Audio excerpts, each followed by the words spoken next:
The way that we see and experience color and tone and brightness value is so much different than the way a camera actually records a scene.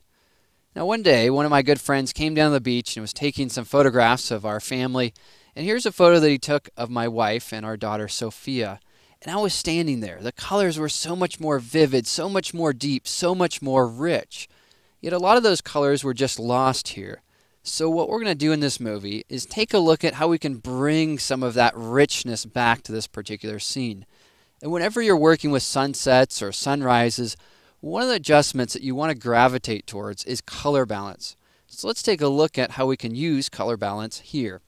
We'll go ahead and click on the color balance icon. And then what we want to do is target the different tones, shadows, midtones, and highlights. And in these deep shadows, I want to add a lot of red there and also some nice magenta and a touch of yellow.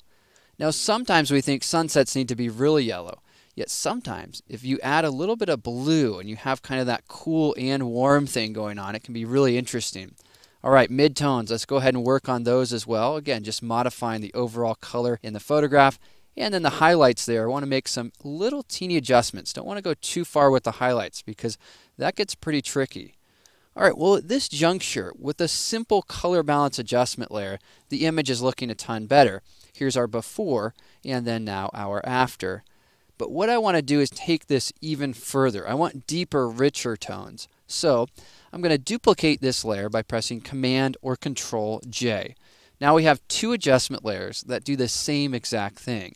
And here's what we're going to do.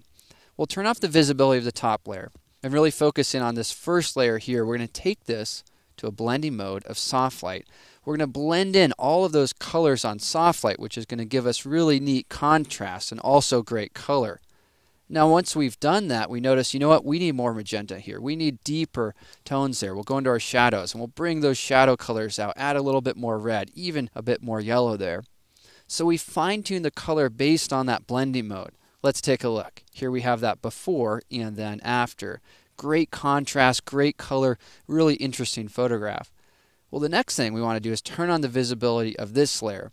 When we do that, though, of course, it's going to be over the top, over color saturated, too much happening. Well, that's okay. We're going to take this down probably to 10 or 20% opacity. We just want to bring a bit of that color back. So again, here's that before and after, just ratcheting up that color. And let me bring a little bit more in just for the fun of it there, maybe 30%. Here's before and after.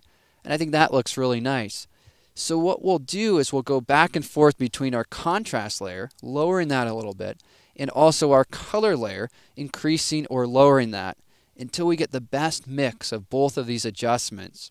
And here, I think this image looks pretty nice. If we look at it before, here's what we started with.